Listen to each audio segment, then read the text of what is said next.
You ever notice how every few years they tell you to do your civic duty and to get out and vote? They make it sound like you're participating in some great national ceremony, like a sacred ritual where your voice actually matters. But in reality, it's more like a puppet show. Two colorful characters flapping their mouths while the same hands pull the strings behind the curtain. They call it a democracy. But what it really means is you get to pick which puppet makes you feel better about being controlled. Red puppet, blue puppet. Doesn't matter. They both read the same script written by the same sponsors, the same corporations, the same lobbyists who don't even pretend to hide it anymore.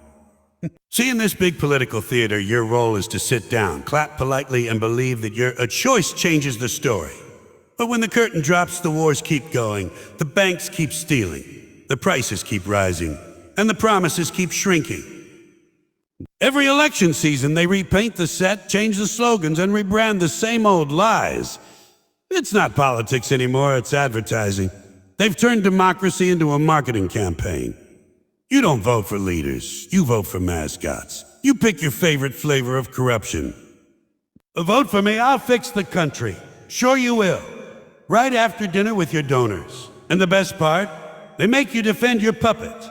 People fight with friends, break families apart, lose their minds online, all while the same elite laugh backstage counting the money. It's the perfect con. You think you're free because you get to pick who screws you next. Real democracy isn't in the ballot box. It's in the streets, in the conversations people are too scared to have, in the courage to call out the whole charade. Until then, it's just what it's always been. A puppet show for the adults who still believe in Santa Claus. You ever notice how they keep telling you that your vote matters? Like you're holding the keys to the whole system, the captain of the ship steering democracy through the storm. They hand you that little piece of paper or digital screen and say, there it is, your voice. But what they don't tell you is that the microphone isn't plugged in. You're shouting into the void, and the same people who own the theater own the sound system too. That's the illusion of choice, the grandest trick ever sold to the masses. It's not that your vote doesn't get counted. It's that what you're voting for has already been decided. You're not choosing between two directions for the country. You're choosing between two spokespeople for the same corporation. Think about it. Every few years, they wheel out two smiling faces. One promises hope, the other promises strength. They give you slogans, jingles, and commercials designed to make you feel like you're part of something historic. This election matters more than ever, they say, as if the last one didn't. But no matter who wins, the wars stay funded, the billionaires stay richer, the working people stay tired, and the planet keeps getting cooked like a rotisserie chicken. The colors change, red, blue, left, right, but the show doesn't. The actors just swap costumes and repeat the same script about freedom, liberty, and opportunity. The funny part is how much passion people pour into defending their illusion. They argue over which puppet has the better smile, the better slogan, the better way of pretending to care. One side swears their guy's gonna save the country. The other side says he's gonna destroy it. But the truth is, both sides are just defending different flavors of the same lie. The system makes sure you never see the strings. You're too busy looking at the puppet show, too busy booing or cheering to notice who's holding the marionettes. And those strings, oh, they're made of money. Big, shiny, unbreakable money. The kind that flows from corporate boardrooms, military contractors, and billionaire donors right into the pockets of the candidates. You don't get to vote on that. You don't get a say in who funds the campaigns, writes the bills, or decides which wars are unnecessary. That's all handled backstage. You're just invited to applaud when they come out for the curtain call. Democracy becomes this strange ritual where people line up to confirm their obedience. They mark a box and say, I did my part. Like voting is a sacred act of resistance instead of a participation trophy for compliance. The illusion works because it gives people hope, and hope is powerful. It's the soft drug that keeps you docile while they rob you blind.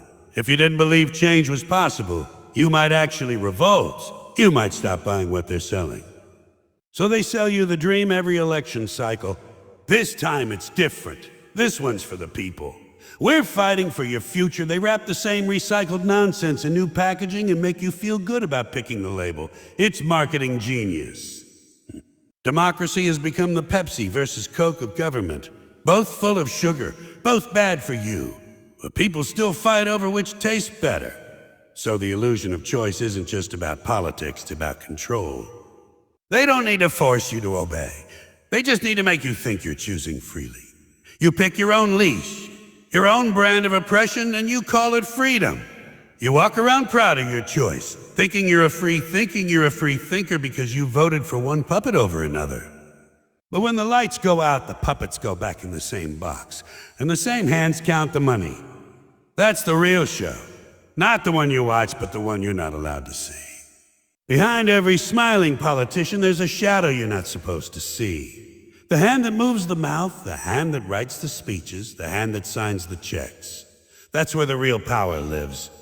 It's not in the White House or the Senate or any other fancy building with flags waving out front. It's in the boardrooms, the private jets, the secret meetings where men in suits decide what a freedom will look like this year. The puppeteers don't care who wins an election. They only care that the game keeps running. They're not red or blue, they're green. The color of money never loses. You see, politicians are like spokespeople for a brand that doesn't want its name mentioned. They sell policies the same way companies sell cereal. And now with extra freedom, more jobs in every bite.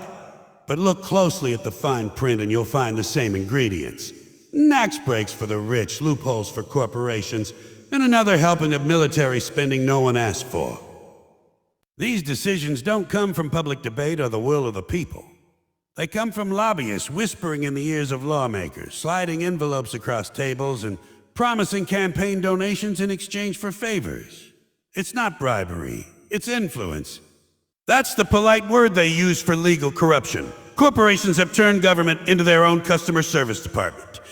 You got a problem with pollution? Too bad. The oil lobby already wrote the rules. Worried about health care?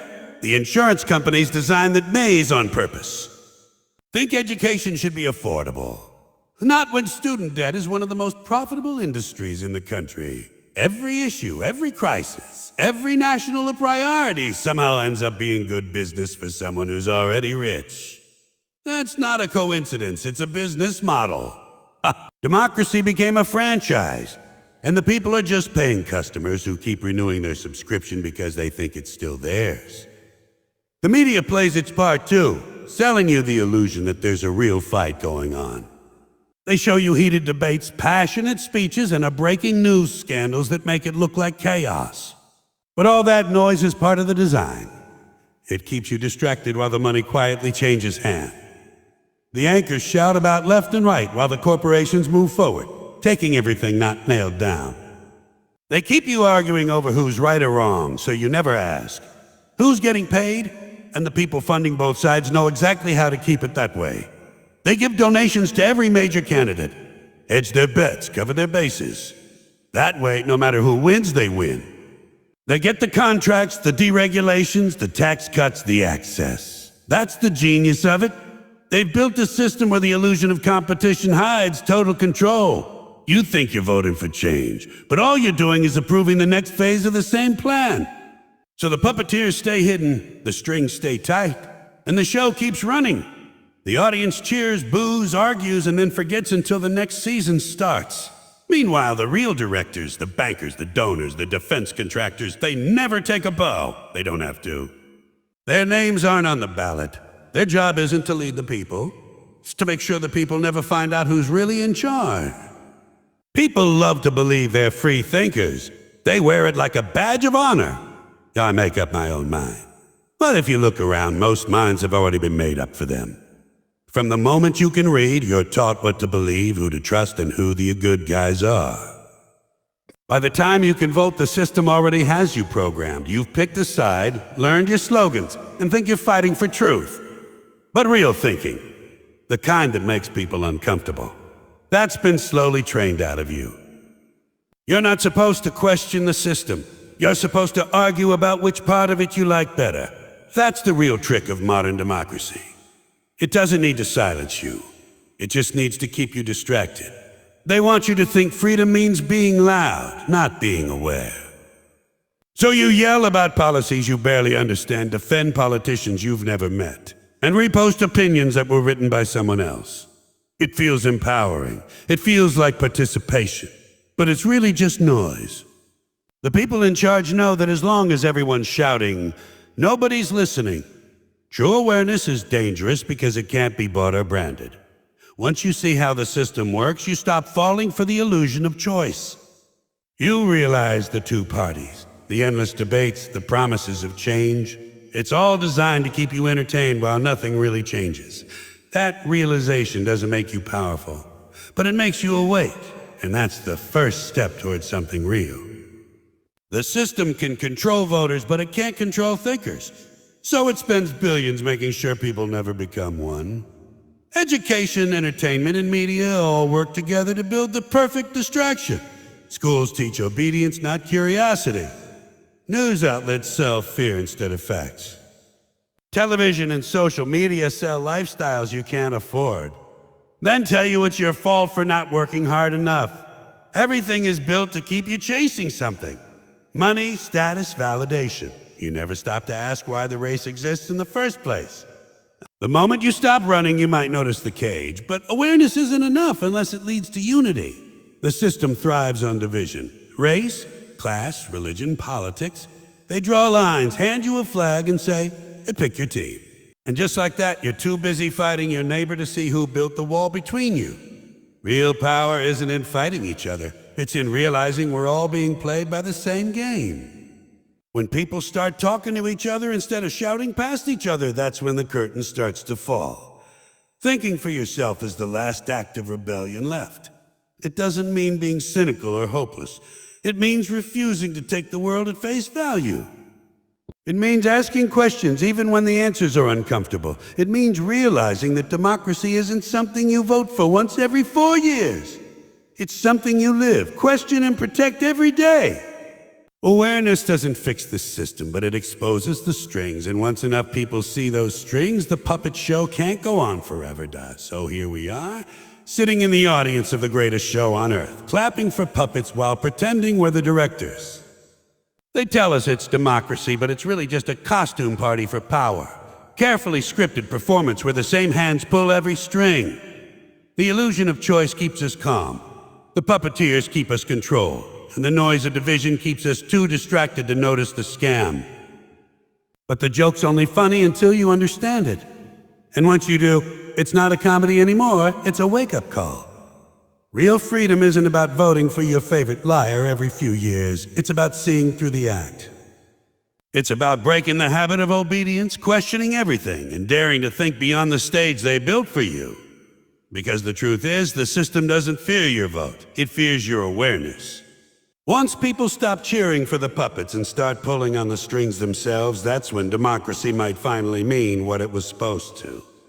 Until then, enjoy the show, but don't forget who's really running it.